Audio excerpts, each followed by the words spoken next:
Hello, I am Amanda Werner, the host of this podcast, the Empower Students Now podcast. Today, we are going to be talking about the neurodiversity movement for teachers. I think it's really important for teachers to learn about this movement because it's a term that is becoming more and more popular. And I think teachers are hearing it more in IEPs, in professional development, but maybe don't actually know what it means or where it came from. And it really does, this whole movement, I think it's important to be aware of and to understand because it challenges a lot of what we've been taught about disability. And there's a whole long history of the medical model and various therapies like applied behavioral analysis harming students who are autistic. And so it's an important movement to know about and to even teach your students about. And I do have resources for you to teach students about this that I have linked in the show notes for you. And so today we're going to talk about what neurodiversity actually means and doesn't mean, where the movement came from, the core principles, what it asks of teachers, and common misconceptions about the neurodiversity movement. So let's start now. Welcome to the Empower Students Now podcast, a podcast about equity, neurodiversity, mindfulness, and student engagement. There's a lot that needs to change in our education system. The good news is teachers have the power to make these changes now.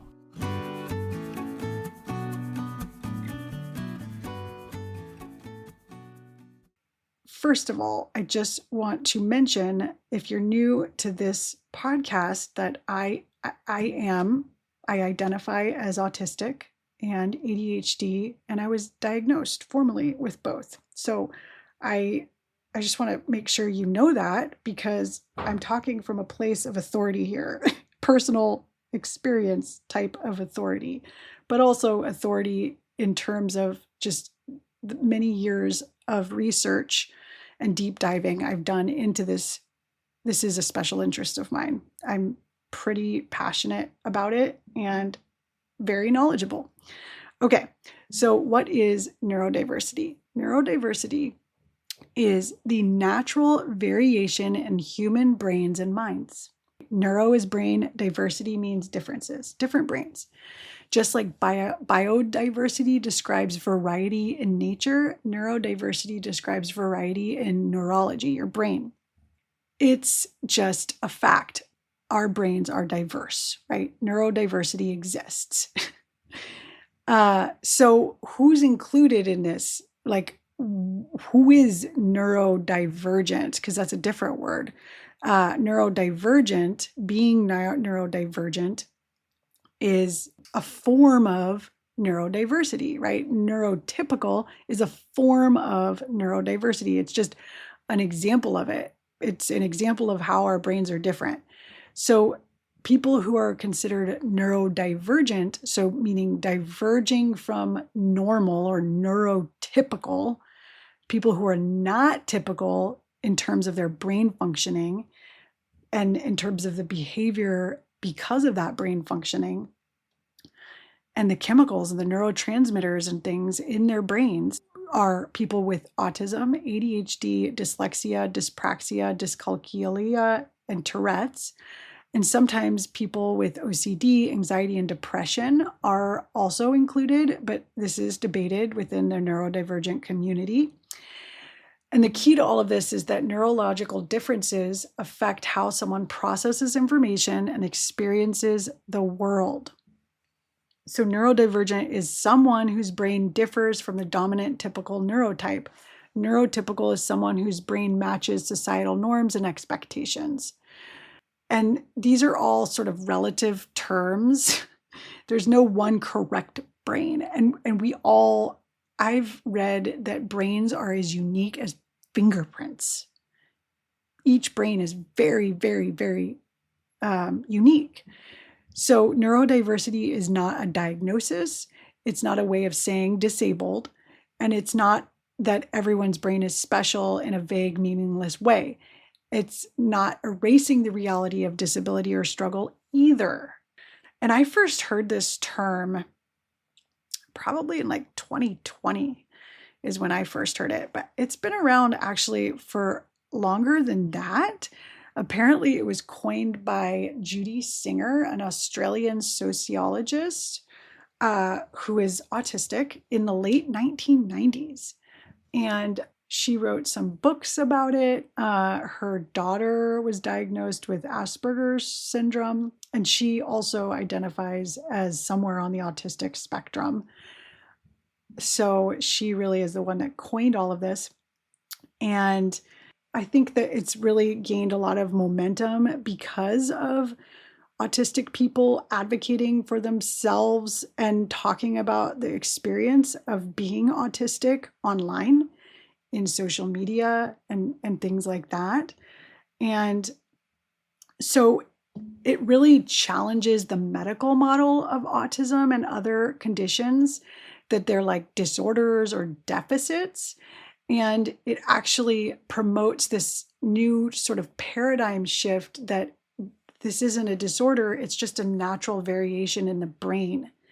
And it actually, is part of evolution, and it's not a defect. But it's also, there's like this debate about like, we can't just say that this is all like superpowers, because it's not. There's real challenges when it comes to having a divergent brain. And so I think that teachers need to know about this, because they can inform parents and students about it, but also many parents are already informed about this movement, especially if their kid is neurodivergent. Students are increasingly self-identifying as neurodivergent. A lot of people who haven't been diagnosed with autism or ADHD, they just use that catch-all phrase as neurodivergent, so that you don't really have to like identify what type of neurodivergence you have. And it's just changing the way that we talk about disability. And so here are some of the core principles around the neurodiversity movement. So the goal is not to make everyone neurotypical, which that used to kind of be the goal, right? Like to fix the deficit or the disorder.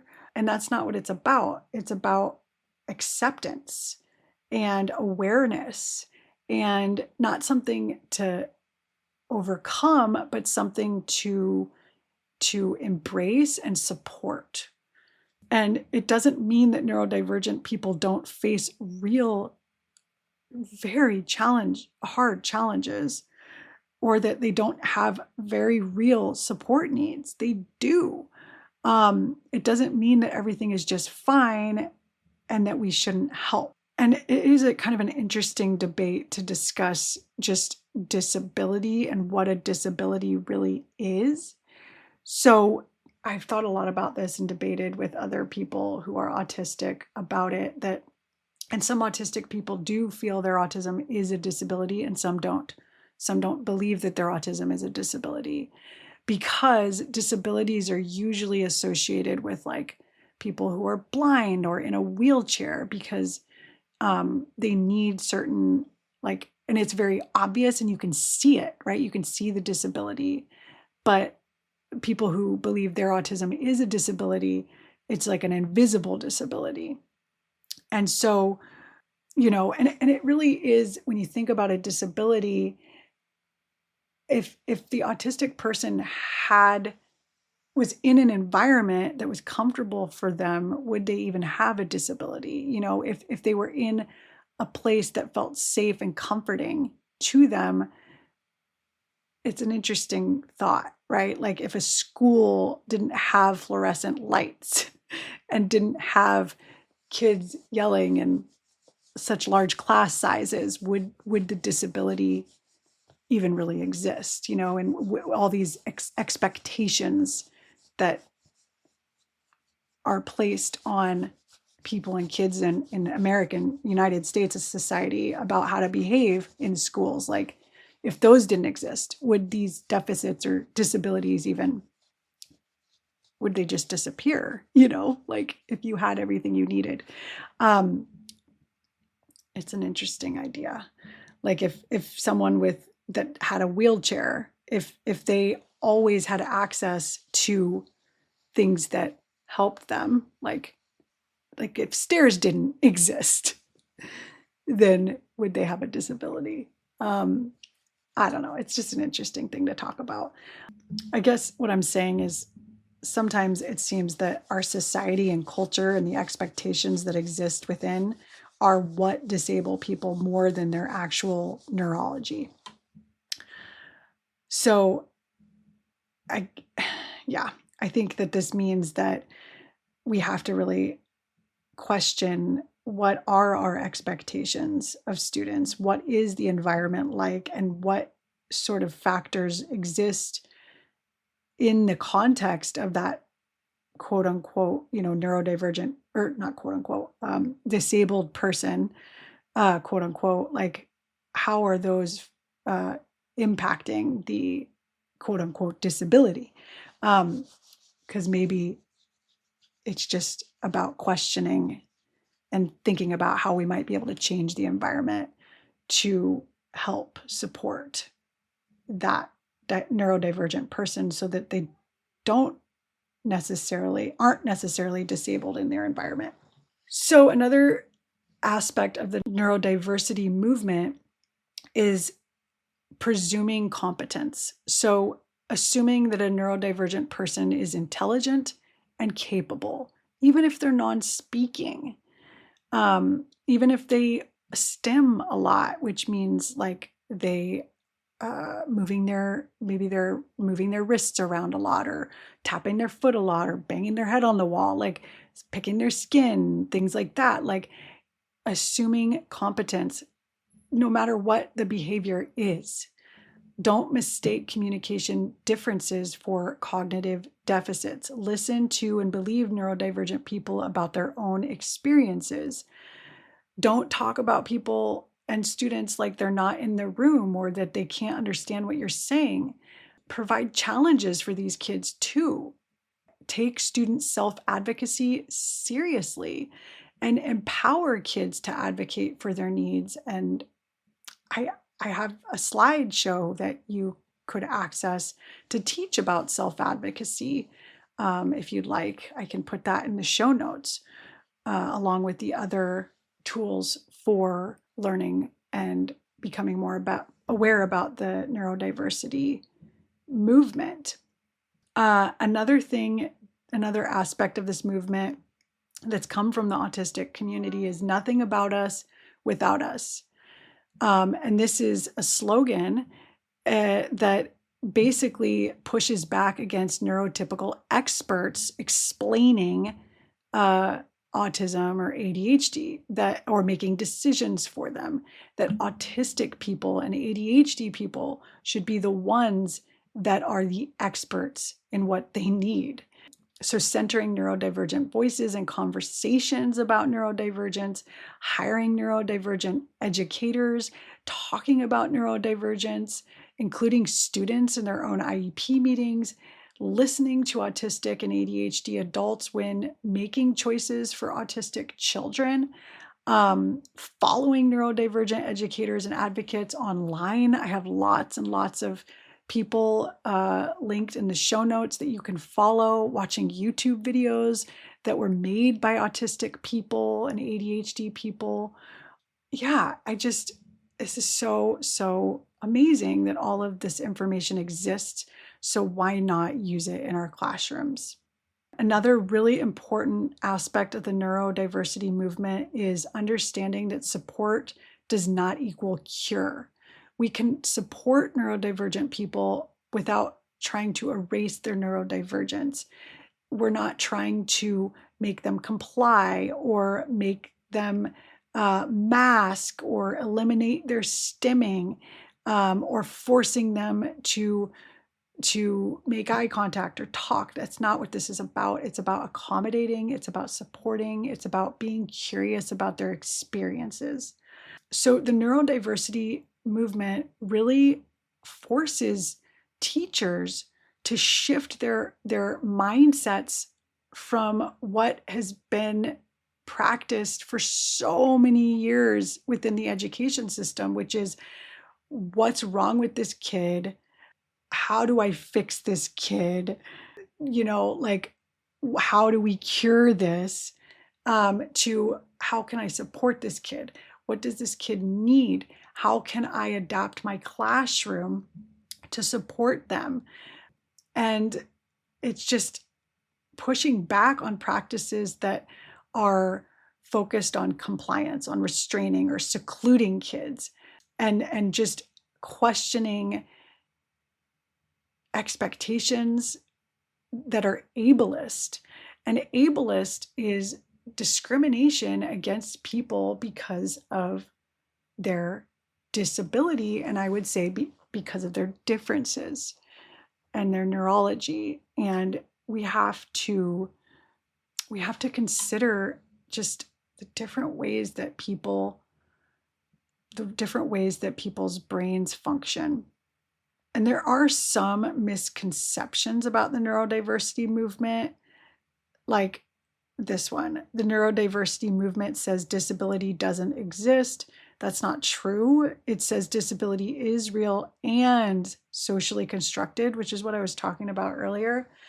And neurodivergent people face true challenges that disable them. And can be even made worse in environments that push compliance onto them or that weren't designed for them, like schools. Schools are so overwhelming for autistic people. Another misconception about the neurodiversity movement is that it's about policing language or political correctness, or about being woke. And I really do believe that language and the words we use shape how we think and how we think about ourselves and how we think about others. And if we talk about autism like it's some sort of disease or it's a tragedy that needs to be fixed or cured, then we treat autistic people as like tragic. And that's really, really harmful.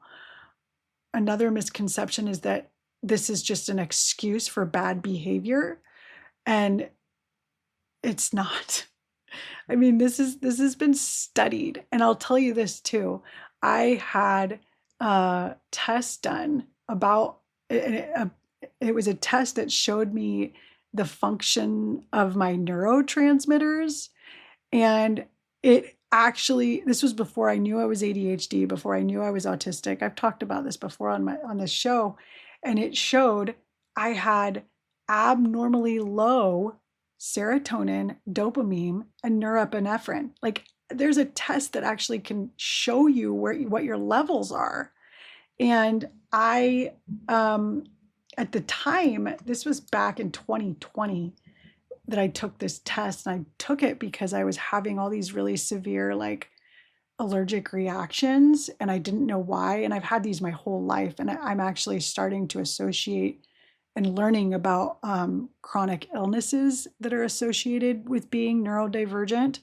And I do believe that, having a very sensitive, nervous system can cause a sensitive, reaction to stress, and it could cause your immune system to go out of whack.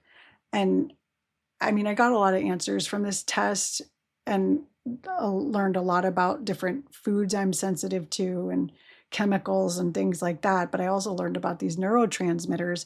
And at the time I was like, but I don't have depression. And I know that I don't have depression because depression lasts for weeks, months of feeling low and sad. And that's not my experience and never has been. And so I was so confused by these test results. And the doctor just basically said, it just means that you're really sensitive to stress. And so it did explain a lot, but as I learned more over the years, I was like, oh, okay, my neurotransmitters are abnormal. And I do have moments throughout my day where I feel very low. So a day to me is like, I have really high highs and really low lows. And it's all related to neurotransmitters. Throughout one day, I can feel extremely sad, and I can also feel euphoric. Even like minute to minute, it's pretty debilitating sometimes, and especially in a school setting that requires neurodivergent teachers to mask all the time. And I do think that this is one of the reasons that I left teaching, not one time, 3 times. And I've tried so many different things in my teaching career. I've taught kindergarten through like 12th grade pretty much. I mean, I've taught various subjects, ELD, drama, English, history, math. I've taught in many different types of schools. So I think that being able to say, oh, now I know why I'm neurodivergent. Okay. So the neurodiversity movement has really changed my life and my understanding of myself and my behavior throughout my life. It's been very mind-blowing. And hopefully this episode has helped you understand this movement more and helped you embrace it. I hope you check out the resources and the show notes. I have lots of resources for you to teach these topics to your students and to do it in a careful, mindful, kind manner. Okay, if you found this episode helpful, please share it with someone you know. Thank you and goodbye.